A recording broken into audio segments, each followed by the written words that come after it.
When we see identical headlines across seemingly unrelated platforms, the logical mind concludes, well then, it must be true. The illusion that numerous news sources have arrived at the same conclusion gives us confidence to share the chosen narrative. And just like that, we become the unwitting pushers of propaganda. Search engines are the holy grail for those seeking to control the narrative. Google is already more powerful in terms of its control over people's lives than almost every government on the planet. As the most influential search engine in the world, through its ubiquitous reach, Google has more power to influence U.S. elections than any foreign nation. You testified before this committee. You said in subsequent elections, Google and Facebook and Twitter and big text manipulation could manipulate as many as 15 million votes in a subsequent election?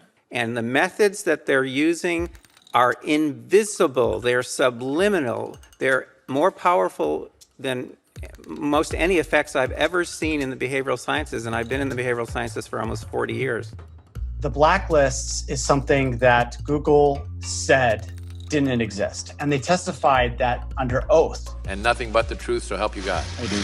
Now, me as an engineer, I just did a search on Google's internal search engine, and guess what I found?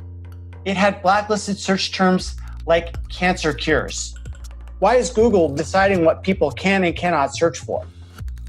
What was once an efficient tool for navigating the world of information is now a network for global surveillance, data collection, and social engineering. Now let's take a look at a few of the most commonly used fact checkers, beginning with Snopes. The husband and wife duo of David and Barbara Mickelson founded Snopes.com in 1995. They had no journalism background or training whatsoever. They built their fact-checking empire by using Google as their primary verifying source. The Mickelsons divorced in 2015. Barbara sued David for embezzling money that he had allegedly spent on prostitutes, as well as a lavish honeymoon with his new wife, who worked as an escort in Las Vegas before joining the Snopes cast of characters. In 2017, David Mickelson's new business partners filed a lawsuit accusing Mickelson of multiple counts of fraud and embezzlement. Snopes proclaims to be the internet's go-to source for discerning what is true and what is total nonsense. Yet one glance at their history of fact-free checking tells another story. When Dr. Mikovits claimed she was arrested without a warrant and jailed without a charge, Snopes rated her statement false. Had they bothered to explore the arrest documents, they would have seen that indeed there was neither a warrant nor signatures to officiate a charge, a fact that I confirmed with members of Dr. Mikovits' legal team. Was there a search warrant? No. And was she ever charged? No. Never charged with a crime. 100% correct. Judy has never been charged with any crime. Facebook's fact-checking arm, PolitiFact, is owned by the Poynter Institute, which has received substantial funding from big pharma allies such as Google and the Bill and Melinda Gates Foundation. Like Snopes, PolitiFact has a history of misleading the public.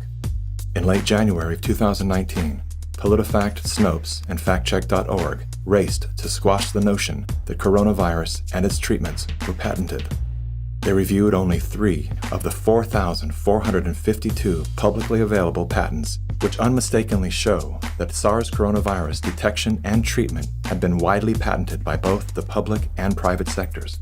Facebook's founder pledged to the WHO, saying they would remove false claims and block exploitative ads. They're working with the World Health Organization and with the NHS, so they have a hotline, if you like, from those official sources. Wikipedia is the go-to destination for introductions to people, places, and things. Even the all-knowing Amazon Alexa calls on this digital encyclopedia. Alexa, who is Dr. Judy Mikovits?